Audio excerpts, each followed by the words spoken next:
வணக்கம். Welcome to பணியும் வைப்பும். இந்த வீடியோல ஏஎல்பி 2024ல 25th நவம்பர் ஷிஃப்ட் 1ல ஜிகே கொஸ்டின் அதோட சேர்த்து சயின்ஸ் கொஸ்டின்ஸ் இந்த மாதிரிலாம் கேட்டாங்கன்னு சொல்லிட்டு ஒன் பை ஒன் பார்க்கலாம். இதுக்கு முன்னாடி நம்ம ஒரு வீடியோ பார்த்தோம். ஸோ அதுல என்ன கம்மியான கொஸ்டின் தான் நான் கவர் பண்ணியிருந்தேன். நிறைய கொஸ்டின்ஸ் வந்து மிஸ் பண்ணியிருந்தேன். அந்த கொஸ்டின் எல்லாம் இப்பதான் வந்து ஸ்டூடெண்ட் அனுப்பியிருந்தாங்க. அது எல்லாத்தையும் எடுத்து வந்து நம்ம டீட்டெயிலா வந்து பார்த்தோம். ஃபர்ஸ்ட் பார்த்தோம்னா recent cyclone in north east India. இந்த கொஸ்டினுக்கு ஆன்சர் வந்து தானா அப்படின்னு வரும். இந்த சைக்ளோன் வந்து எங்க ஹிட் பண்ணுச்சுன்னா வெஸ்ட் பெங்கால் அண்ட் வந்து ஒடிசா இந்த ரெண்டு மாநிலத்தை பயங்கரமா வந்து இந்த சைக்ளோன் அஃபெக்ட் ஆச்சு. இது எப்ப வந்துச்சு அப்படின்னா அக்டோபர் 2024ல வந்து இந்த சைக்ளோன் வந்து ஹிட் ஆச்சு. அடுத்து இந்த சைக்ளோன் தானா அதுக்கான பேரை வந்து எந்த நாடு வச்சுன்னா கட்டார் தான் வந்து பேர் வச்சாங்க. ஸோ நம்மளோட இது படி என்னன்னா ஏஷியால பொறுத்தளவுக்கு நிறைய கண்ட்ரி வந்து என்னன்னா சைக்ளோனுக்கான நேமை வந்து சொல்ல முடியும். அதனால இந்த சைக்ளோனை வந்து கட்டார் வச்சாங்க. இதுக்கு பேரு அரபிக்ல என்ன மீனிங் சொல்றாங்க ஜெனரோசிட்டி அப்படின்னு சொல்றாங்க. ஸோ தானாவுக்கு மீனிங் வந்து ஜெனரோசிட்டி அப்படின்னு வந்து சொல்றாங்க. இது அவ்வளவு வந்து இம்பார்ட்டன்ட் எதுக்காக சொல்லணும் ஒரு கொஸ்டின் கேட்டதுனால கொஞ்சம் டீட்டெயிலா வந்து பாக்குறதுக்காக தான் இது அப்கமிங் ஷிஃப்ட்டுக்கு வந்து சப்போஸ் யூஸ்ஃபுல்லா இருக்கும்ல அதுக்காக நான் கொடுத்துறேன். ரைட்டா? அடுத்து பொட்டன்ஷியல் எனர்ஜிக்கான டெஃபினிஷன்ஸ் வந்து கேட்டிருக்காங்க.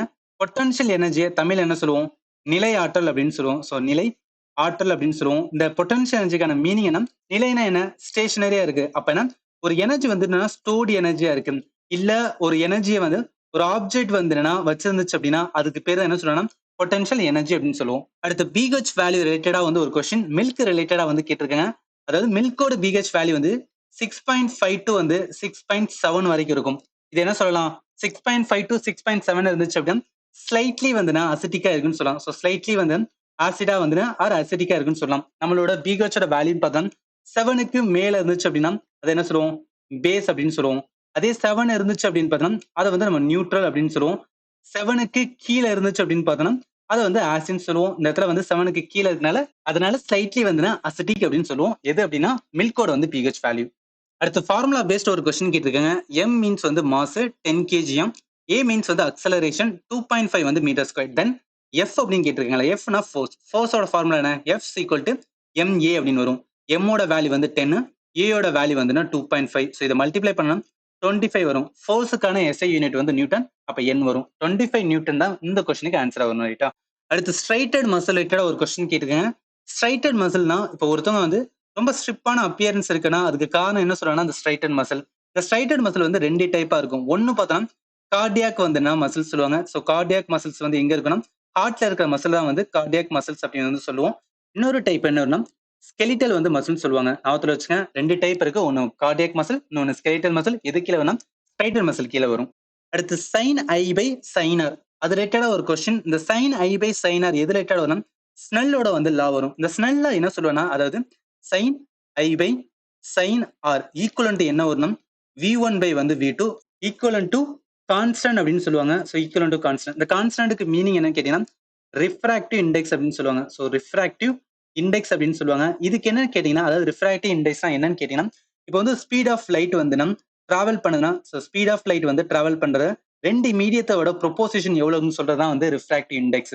அதாவது ரெண்டு மீடியம்னா ஒன்னு வந்து வேக்கம்ல வந்துன்னா எவ்வளவு வந்து ஸ்பீட் ஆஃப் லைட் போகுது, அதே ஒரு மீடியத்துல வந்து ஸ்பீட் ஆஃப் லைட் போச்சுன்னா அதுக்குள்ள ரெண்டுக்குள்ள ப்ரொபோசிஷன் எடுப்பாங்க. அந்த ப்ரொபோசிஷன் பேர் தான் என்ன? ரிஃப்ராக்டிவ் இண்டெக்ஸ் சொல்லுவாங்க. இது வந்து என்ன ஸ்னெல் லால வந்துன்னா கான்ஸ்டன்ட் அப்படின்னு சொல்லுவாங்க.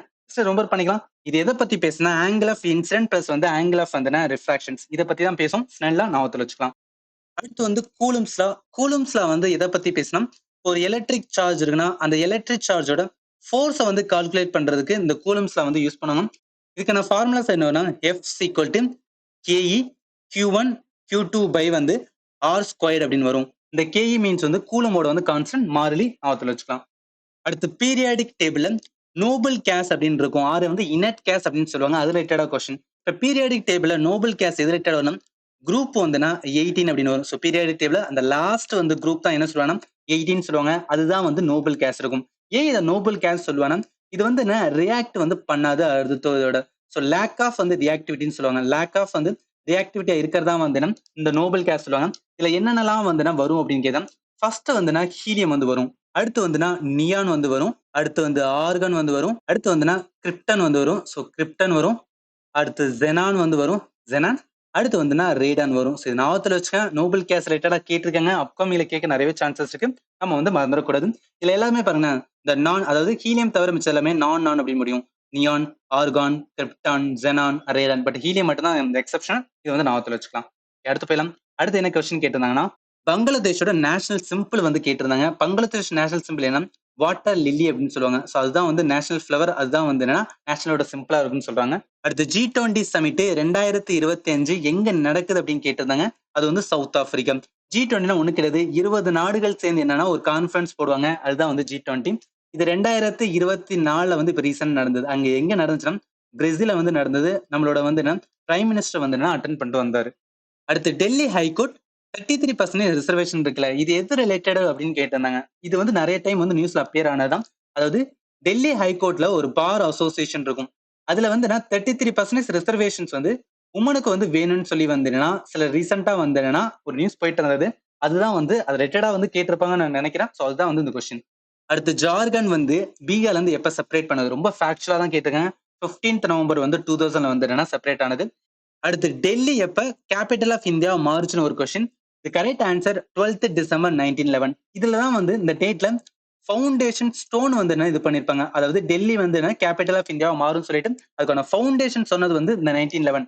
யாரு சொல்லிருப்பனா கிங் வந்துனா சார்ஜ். ஸோ கிங் சார்ஜ் வந்து கிங் சார்ஜ் வந்துனா 5. ஸோ இவதான் வந்து சொல்லியிருப்பாரு. எப்ப சொல்லியிருப்பாருன்னா இவர் வந்து ஒரு ஈவென்ட், அதாவது 1911 வந்து ஒரு ஈவென்ட் நடந்திருக்கும் ஹிஸ்டரி. என்னன்னா டெல்லி தர்பார் அப்படின்னு ஒன்று நடந்திருக்கும். ஸோ டெல்லி தர்பார் நடந்திருக்கும். அதுலதான் என்னன்னா அனௌன்ஸ் பண்ணிருப்பாரு. பட் கம்ப்ளீட்டா வந்து என்னன்னா எப்ப வந்து மூவ் பண்ணிருப்பாங்க அப்படின்னு பாத்தீங்கன்னா அபிஷியலா எல்லாமே வந்து மூவ் பண்ண டேட் வந்து பாத்தீங்கன்னா 1931 வந்து பிப்ரவரி வந்து 13 வந்து பண்ணிருப்பாங்க. அது யாரு பண்ணிருப்பாங்கன்னா லார்ட் இர்வின் வந்து பண்ணிருப்பாரு. ஞாபகத்துல வச்சுங்க 2 டேட் வந்து வருது. ஒன்னு வந்து 1911, இன்னொன்னு 19 வந்து 31. இது அபிஷியலா பண்ணது. பட் ஃபவுண்டேஷன் பண்ணது வந்து 1911 வரும். அடுத்து புக்ஸ் அண்ட் அதுல இருந்து ஒரு question. Who is the author of the history of Indian cricket? Edward வந்து டாக்கர். அடுத்து எலக்ட்ரிக் ஹீட்டரும் எலக்ட்ரிக் அயன் இது ஒர்க் பண்றது எந்த பிரின்சிபல் அப்படின்னு கேட்டிருக்காங்க. இது என்னன்னா எவ்வளவு ரெசிஸ்டன்ஸ் வந்து ஆட் ஆகுதோ, ஸோ ரெசிஸ்டிவ் வந்து ஹீட்டிங் சொல்லுவாங்க. ஸோ ரெசிஸ்டிவ் ஹீட்டிங் சொல்லுவாங்க. ஆர் எல்ஸ் இன்னும் வேற எப்படி சொல்லுவாங்கன்னா ஜூல் ஹீட்டிங் கூட சொல்லுவாங்க. ஸோ ஜூலோட வந்து ஹீட்டிங் அப்படின்னு சொல்லுவாங்க. இதுக்கு ஒரு ஃபார்முலா வரும். என்ன P = I ஸ்கொயர்டு வந்து R. P வந்து பவர், I வந்து என்னன்னா கரண்ட், R வந்து ரெசிஸ்டன்ஸ்.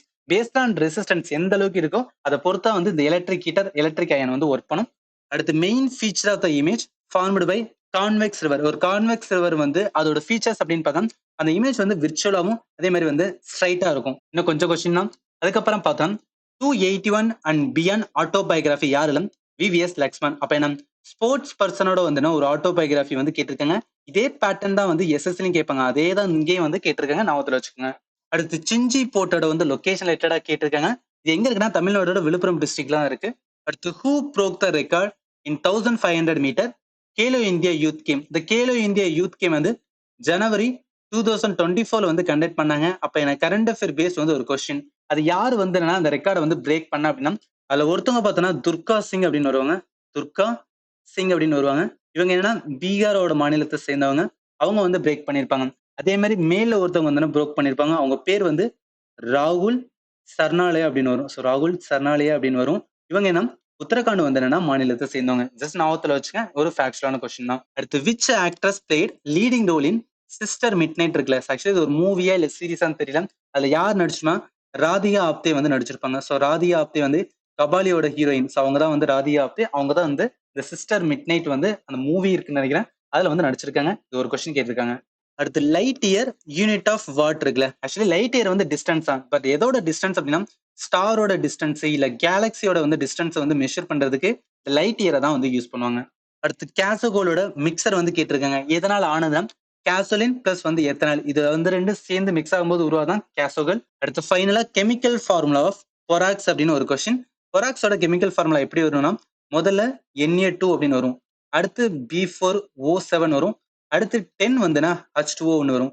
இந்த Na மீன்ஸ் வந்துன்னா சோடியம். அதே மாதிரி வந்துன்னா B மீன்ஸ் வந்துன்னா பொரான். ஸோ B மீன்ஸ் வந்துன்னா பொரான். O மீன்ஸ் வந்துன்னா ஆக்சிஜனோட மிக்ஸ். H2O மீன்ஸ் வந்து வாட்டர். ஸோ இது எல்லாத்தையும் சேர்ந்ததான் என்ன அப்படின்னு கேட்டீங்கன்னா பொராக்ஸோட கெமிக்கல் ஃபார்முலா. ஸோ இவ்வளவு கொஸ்டின் தான் என்ன அப்படின்னா GS பிளஸ் சயின்ஸ்ல இருந்து கேட்டிருந்தாங்க. இன்னமும் சில கொஸ்டின்ஸ் இருக்கலாம். பட் என்னால முடிஞ்ச அளவுக்கு உங்களுக்கு கொஸ்டின் வந்து கொடுத்துட்டேன். சப்போஸ் உங்களுக்கு எக்ஸாம் வந்து ஒரு 3 நாள் இருக்கு 4 நாள் இருக்குன்னு நினைச்சீங்க அப்படின்னா நீங்க ப்ரீவியஸ் கொஸ்டின்ஸ் வந்து பாருங்க. நல்லாவே யூஸ்ஃபுல்லா இருக்கும். நம்மளோட சேனல் ஆல்ரெடி வந்து ப்ரீவியஸ் கொஸ்டின்ஸ் வந்து முடிச்சிருந்தோம். ALP 2008 வந்து எப்பெல்லாம் கேட்டாங்கன்னு சொல்லிட்டு 1 by 1 போட்டிருக்கோம். ஸோ இதுக்கான லிங்க் வந்து இந்த வீடியோட டிஸ்கிரிப்ஷன்ல கொடுக்குறேன். நீங்க வந்து செக் பண்ணி பார்த்துக்கலாம்.